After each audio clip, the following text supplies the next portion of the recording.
Hello, everyone. Welcome to Be Your Own Hero. My name is Mark Kageyama, and I am a stage 4 cancer patient with prostate, bone, and lung cancer.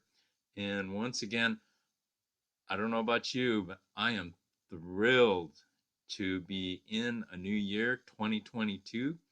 And I hope everybody had, once again, a great holidays. And I hope everybody has a fantastic new year, and enjoy your family, enjoy your friends, because that's what's really, really important. Please subscribe, like, and make a comment in the comment section of the video. And I'm really excited today because I have the opportunity to talk with Fiona Mitten, and she is from Canada, and she could share with you, uh, about herself and her experiences. And I think everybody's going to really enjoy this because it's a great learning opportunity. So at this time, what I'd like to do is introduce to you Fiona Mitten. Fiona. Hi, thank you very much for having me, Mark. I feel very, very blessed to have been asked to be here with you today. Oh, thank you. Mhm. Please introduce yourself. Tell us about yourself and how you're connected to cancer. Well, Okay, my name's Fiona, and I am connected to cancer in multiple ways. Actually, I have, um, I do not have cancer. My husband has passed away um, on February 3rd. No, February 4th of 2020 to pancreatic cancer. I took care of him in his last final, I guess, 6 months or 3 months of his life at home. He didn't want to go to the hospital, and he refused any treatment. And so we um, took care of him at home, best that I was able. And and remarkably, he had been my caregiver, and which is kind of how we actually started talking. I believe is the fact that I had a bone marrow transplant, and so most people are immediately under the assumption that, of course, I had lymphoma cancer. That's normally the go-to for that, and I've never had cancer, and I had a bone marrow transplant in an autologous stem cell replacement is what I actually had for what is Marburg variants, which is the only terminal form of multiple sclerosis, and only 2% of the MS population have that form of the disease, and most people don't even know that it exists. So when people say, because the majority of the time you hear people saying that MS doesn't kill people, um, sadly it does, but it's not called MS. They title it something different, so it doesn't come across that way. But I was in 20 in 2005, I was hit by a drunk driver, and that triggered my multiple sclerosis. So I got hit in May, and by June I had MS symptoms. By September, I was diagnosed with multiple sclerosis. I had an MRI done on my brain, and I had 16 lesions in October. They did another one in December, and I had 19 lesions. Um, in so within 2 months, and so I was told that I had an extreme case of MS, but they didn't know what was going on. I was an active disease. I had been paralyzed more than 20 times, um, probably 15 to 16 from my waist, once from my breastbone, and 3 times from my collarbone. Um, I have, I walk now. I sadly was just in a car accident a couple weeks ago, which has kind of triggered some stuff to kick me back a bit, but I'm walking again, so it's good. And and that's kind of my story. And I had a bone marrow transplant. It was 10 years ago. On the 29th of December, it was 10 years, and I've had no active disease since then. And so they completely halted a disease that they say is incurable. So I've been cured from incurable disease, and here I Wow. am. One of the things that attracted me to you is your positive attitude, and you know, I just love that, the attitude that you have. Can you talk about that a little bit? How attitude plays how the role in your life and how you live? Would not, I can tell you right now, I would not be here if without, oh, I don't even know how to describe it. I have a, like a resilience band, like in my brain and my heart, I guess, and and I know they get stretched out, and then I immediately pop back. Like I don't have any ability to stay broken. I don't know how to be. I've never felt depression.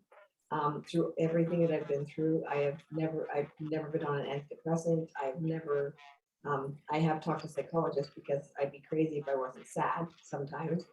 Um, However, I do not know what depression is. I know what it feels like to be sad. I don't know what it feels like to stay sad. I come back really quickly. I think a lot of that comes from my upbringing and my faith in God. Um, my parents were both very sick. My mom just passed this past February, and she had MS. My dad passed in 2019 of chronic illness. He's been sick. I never knew my dad healthy. But as a child, I guess when you're raised in a place where people are sick all the time, um, you either, my dad used to say, you laugh or you cry, right? Like you got to pick your battles, right? And when you're surrounded by illness, I think it gives you a different it gives you a different view on life. Like it just does. Like I have a whole perspective on what somebody else thinks is bad doesn't even trigger in my head as something that is right. Um, so like there are people who complain about things that don't even make sense to me. I'm like, what are you? Just do something different, right? If it doesn't work, do something different. Um, I think my neurologist said it to me one day. She said she noticed after a couple of years, she's like, you don't wear shirts with buttons anymore. When did you? Because most people just complain about the buttons, right? They just fight with them, right? Bicker and battle. And she said, you stopped wearing shirts with buttons. I'm like, well, yeah, because I couldn't do up the buttons. Why would I wear a shirt with buttons? Like, like just don't wear them. It makes it simple, right? So, and she said, yeah, but most people don't do that. They'll just bicker about the fact that they can't do up the buttons. And I'm like, well, that's just not how I work. And so, it comes from the fact that I came from people who had to struggle all the time. And but I learned so much from that. I learned so much from watching them fight through everything they had to do to get out the other side, because they always got out the other side. And I think that's where that came from for me, is that no matter how hard it was, they always got through the other side, right? And it always seemed easy. Like they made it seem easy. I don't know how they did it, but they made it seem easy. So for me in my head, as a child watching that happen, I was like, huh, okay, so I guess it doesn't have to be this difficult. And that's basically where that came from. I'm assuming because it just is a part of who I am. It's my makeup. I love that. I absolutely love that. I mean, to go through all the things that you've gone through and to have your attitude, that is just beautiful. I'm just so excited to hear that and to hear your story. And I know we've talked about it. You've written a book, and can you please share that with us, and why you wrote the book, and what's in the book, and That's funny. The book is a funny story. Okay, so this is my book. Okay. Yeah, I have it off the market right now, but I can easily put it back on because I wrote it in 2014. Um, so it got written, the book got written because we thought I was dying again. Because see, after my transplant, I was told that I was fixed, that nothing else could go wrong in 2011.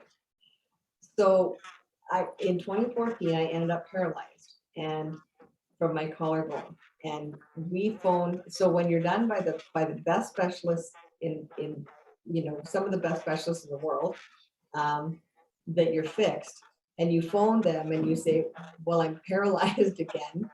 What's going on?" And they go, "I don't know." Wow. Right? So it was just stress, and my muscle memory goes back to what it does, which is exactly what just happened 2 weeks ago with the car accident. So my brain says, this is what I know to do, so that's what it does. Like it automatically, my legs didn't work. I've been weak and tired and slurring my words and like whatever. But it's because the damage to my body has been done, right?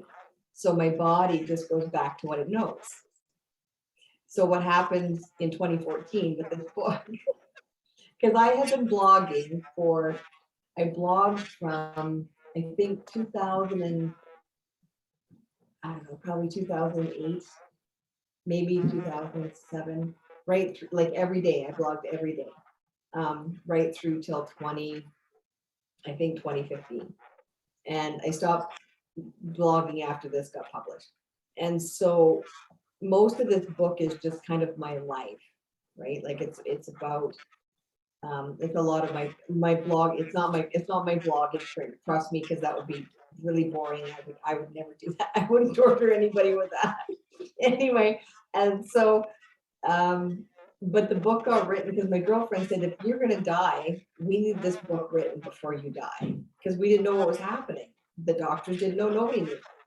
So I wasn't going to write this book until probably now, like 2020, 20, Um, but the book got written because she's like, if you die before this book is done, I will hunt you down, right? Like she was gonna talk, right? And so we sat down and went through my blogs and we wrote a book. So that's kind of how it got written. It got written really, really fast. Um, and I mean, it's a beautiful book. It's got lots of 5 stars. It's wonderful, wonderfully written, and uh, and I'm grateful I did it. And it's changed lots of people's lives. It's put lots of people into therapy. Truth, no word of a lie. And so, because it's not just about my disease. Like I've been sober for 30 years, so it's about like I quit drinking at 18.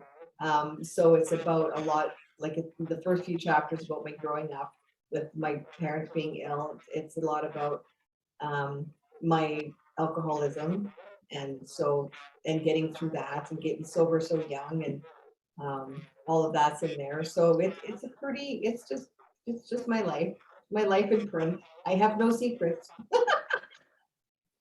Can you show us the book front and back again? Because it's really Absolutely. beautiful. That's the front. And that picture was probably one of the worst pictures I felt. It was one of my very worst days. I was so sick.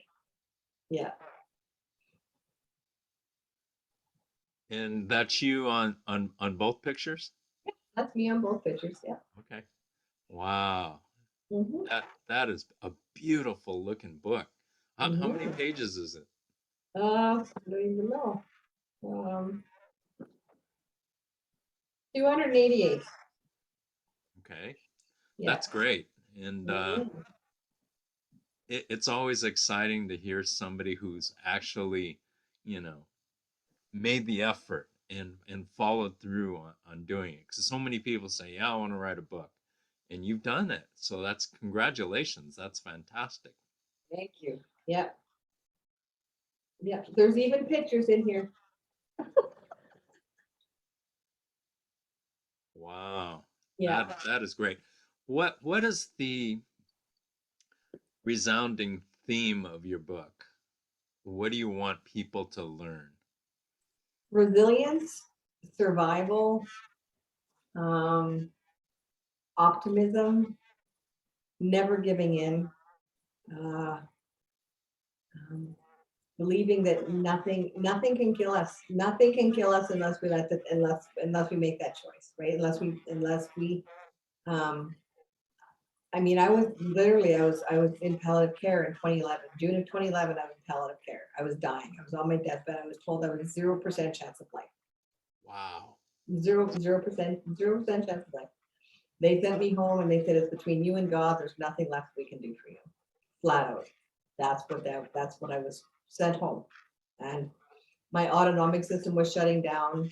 The parts of my system that most people don't even know exist, that run your heart, your lungs, your brain, like your autonomic system. It runs automatically. We don't really think about it. It just does what it does. Um, and all of those things were not working. I was having MS hugs that were squeezing, literally squeezing my diaphragm um, to, um, yeah, it was squeezing me to death. And yeah, When they gave you your prognosis of, go home and die, basically, what was your thought process at that time? I don't know because I don't know if I actually ever listened to them because they told me. I have a funny. Okay, so they've been telling me a long time that I've been dying. Like they told me that since 2009, so or 2008. So I knew for a long time, but I just wasn't. I wasn't. My brain doesn't hear that stuff. Like it literally just doesn't. It completely weeds out the crap. Right? If you tell me something I don't want to hear, I'm just gonna ignore you, and and I'm just gonna do it my own way.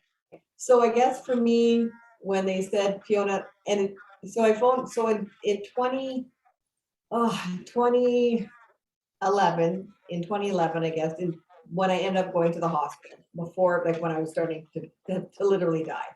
Um, and I was palliative and I phoned the hospital because I woke up paralyzed from my breastbone and I phoned, um, it was on a Saturday morning when I woke up paralyzed and I phoned my nurse on Monday and in Calgary. And I said to her, and we lived like 3 hours from the city. And I called her and I said, Kathy, I'm paralyzed from my breastbone down and I can't move. And it was the worst I had ever been. And she said, well, we don't have any beds at the hospital, but are you in the hospital? Because of course we had a hospital. I said, no, I'm at home on the couch. And she said, when did this happen? I said, well, Saturday. She said, Fiona, it's Monday. You need to be in a hospital. And I said, I'm not going to the hospital because last time I went to the hospital, they said they're keeping me for 2 days of observation and I was in the hospital for 6 months. I said, I'm not going to the hospital. She said, Fiona, you have to come. So she phoned me on Tuesday and she said, we've got you bed at the foothills, so you got to come to us. So of course I went. Kyle come and they packed me into the car. They carried me out like a piece of plywood, right? My husband, well, the caregiver then, picked me up and had a buddy his and they packed me into the car and put the seat back and piled me in with pillows so I wouldn't topple back and forth, of course. And we drove the 3 hours into the city and they checked me straight into a room and and it was after that they sent me home and told me there's nothing they could do for me. So I was in there for 3 weeks or a month or whatever, paralyzed and end up in psychosis, end up in the psych ward. It's a long story. It's all in my book. Anyways, and so we went home after that about a month and waiting to get into this transplant now because somehow all that stuff happened. It's all miracle stuff. It's all nothing I can tell you because I don't remember any of it. It just it was all God stuff. It's all God stuff. My life is all God stuff, but it was so remarkable. So we went home. I was back on steroids that were able to make me walk, blah, blah, blah, blah, blah. So all that was happening. And then I got sick again and I phoned Kathy and she said, Fiona, I don't know how to say this any other way, but you're dying. You're dying. And I think it was at that point that it finally hit me, like I'm dying. And Kyle came home from work that day and I was curled up on the couch in this fetal position, bawling my eyes out. And he walked in and he said, what's wrong with you? And I looked at him at the door and I said, Kyle, Kathy told me I'm dying. And he literally just stood at the door and went, really? Really? And I just kept crying. And he said, well, what did she say? And she said, Fiona, you have 2 days to feel sorry for yourself, and then you got to get your shit together because you know what? It's not going to change anything. So figure it out. And that's So I was surrounded by amazing people. I was surrounded by people who didn't ever give me the ability to feel sorry for myself or to get stuck there, right? I was surrounded by amazing people that just kept pushing me, even if I didn't want to be pushed. You know, it just really warms my heart to hear you say uh, these things that I've been trying to share with people, over during my journey, about positive attitude, about prayer, and, moving forward, looking ahead. And, you know, it's incredible how all of us seem to have like this, connective bridge that's the same, and it's really, really great to share that with people. And you talked about surrounding yourself with people that were, positive and helped you. And I've done the same thing. And that's when I started my cancer journey.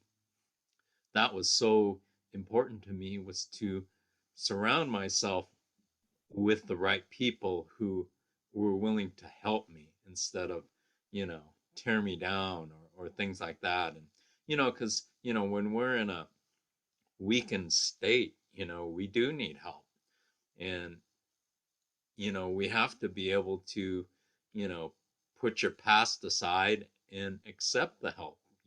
I mean, so many people have the mindset, oh, I'm too strong, to let people help me. And when you're in a weakened state like that, you need help, and you have to look in the mirror and you have to accept that about yourself, that you're not, who you were before. And you be willing to accept the help and embrace the help, because without the help that I've received, there's no way I'd be here today in the shape that I am. I might be alive, but I was down at my weakest, down to 123 pounds, and I was at a very, very critical point. And friends of mine who are nutritionists, they said you've got to totally, totally change your diet if you want to live. And people's diets are so personal, especially, I was a vegan for 10 years. And for me to change at that point, it took a major, major shift in mindset, to be willing to accept, a new lifestyle. But that's what I did. I totally, totally changed just about everything about my life last year. And thank, thank God that I did, because um, I feel great. I still have a ways to go with my health, but with my mindset, I know that things are going to get better and keep getting better. And I know that you have that same mindset as well. So it's always great to connect with like-minded people, because we're kind of like, you know uh, have like a magnetism that attracts us. And I don't know how you feel about it, but that's the way that I resonate with that. Yeah, it definitely, well, I mean, like attracts like, right? And that's the way it is. And I mean, we're built that way. And I mean, God built us that way. And so I didn't do it, but he certainly did. And I'll tell you, like when Kyle got sick, I think, looking back at when he was diagnosed, I can remember that probably being the most crushing time in all of my life. And it wasn't about me. And I think, um, I wanted, the selfish part of me wanted to make it about me, because of course, what am I going to do without Kyle? And he was my everything, and he did everything for me. And and the selfish part of me wanted to do that, but I knew that I couldn't. I mean, he needed me. He needed me by far more than I needed him. And and and and so our roles changed. And I I look back at that time and just realized that he was the most selfless. I put it on his memorial card. I did all his stuff for his service, and I put it on his memorial card that, and he was selfless to his last breath because he, in Canada, I don't know if it's legal down there, but he chose medical assistance in death, and I know he did that, and he did that because he knew the longer that he was sick and the longer I was having to care for him, the worse my health would get, right? And he was the most amazing human being that I've ever, I mean, beyond my parents. I mean, well, he could have been home by then, actually. He was very much like my dad. And, and I was so grateful to have two amazing men in my life. And, and his cancer was insidious and it was awful. And I can remember one day he was trying to build me up because we had moved to the city, we sold our acres and moved to the city because he needed to be closer. Well, we could be to the doctors and stuff, and uh, and he was trying to build me like a pantry for our condo, and he couldn't get it. And I can remember him um, sitting on that piece of wood from IKEA and the tears rolling down his cheeks and just feeling so broken and so not himself because he was the strongest man I'd ever. He was an iron worker and a welder and a fabric. Like he was strong like bull. He used to say strong like bull, thick like ox, right? And um, and he could even put in a screw, and he just fell apart. And and it's that kind of stuff that just um, it gives me strength and hope that we all, no matter what, can put our pride away and know that it's okay to feel and that it's okay to be sad. Wow. It's okay to be I mean, afraid. the lessons that you've shared with us, you know, from the heart are just, I just really appreciate, you being so honest and sharing your weakest moments with everyone. And that's what it's all about. I mean, I really feel for you. And uh, thank you for sharing about this wonderful man in your life that, was so positive and it's so important to, us as people, let alone as patients, to have that concern and the care and the love from the That's people true. around us. And yeah, I could see you smile about that. And so, yeah, that is so wonderful. Fiona, do you have any final thoughts you'd like to share with everybody? No, I think that was the final one. Just the beauty of Kyle and what he brought to my life and that cancer took him from me um and that I guess I mean I'm in an industry where I deal with this every day and I mean our numbers are 1 and 2 that people are going to get cancer, right? Like that are going to be diagnosed. That's just the stats, and those are terrifying stats. And so when you so my I guess my final thought is just love the one you're with, because if there's two of you, chances are one of you, right? And and and and just never give up. Just never ever give up. And that mindset is the most powerful tool you'll ever have, that any of us ever have in our life. And that God, if you don't have faith, you've got, I mean, I guess here's one little tool of wisdom. I didn't believe in God for a long time. I had a big resentment with God, and it's all AA crap. Anyway, blah blah blah. And and I mean, don't get me wrong. I go to AA. I love AA. I've been sober a long time. But I had a friend in AA one time, and he said to me, he said, Fiona, when you wake up in the morning, when you go to bed at night, are you guaranteed to wake up tomorrow? And I said, well, no. Well, he said, well, who's in control of that? And I'm like, well, I don't know. He said, that's God. That's blind faith. So if you don't have faith, it has to start somewhere because none of us are guaranteed tomorrow. That's up to God. When I close my eyes tonight, not up to me if they open tomorrow. So if anybody's got an issue with that, that's the easiest way to find a little bit of faith. Absolutely. And that goes along with what I share with people during my journey. Uh, I thank God every morning when I open my eyes, to a new day. And so, wow. Thank you, thank you, thank you so much, Fiona, for sharing your experiences from the heart. I mean, we could feel it. I mean, I could feel it. I'm so touched and so excited to share this video with people. And what I'd like to do, thank you so much for being here with us and sharing all of your journey, not all of your journey, but about your book and about your attitude.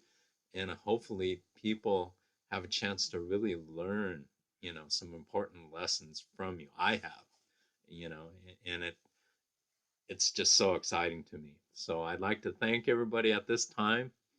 And I'd like to thank Fiona for joining us. Uh, I appreciate everybody. Absolutely. And I hope everybody has a great 2022. Thank you for joining us at To Be Your Own Hero. Please subscribe, like, and make a comment in the comment section of the video. And everybody be blessed. Have a great 2022. Thank you, Fiona. We'll see you later. Bye bye.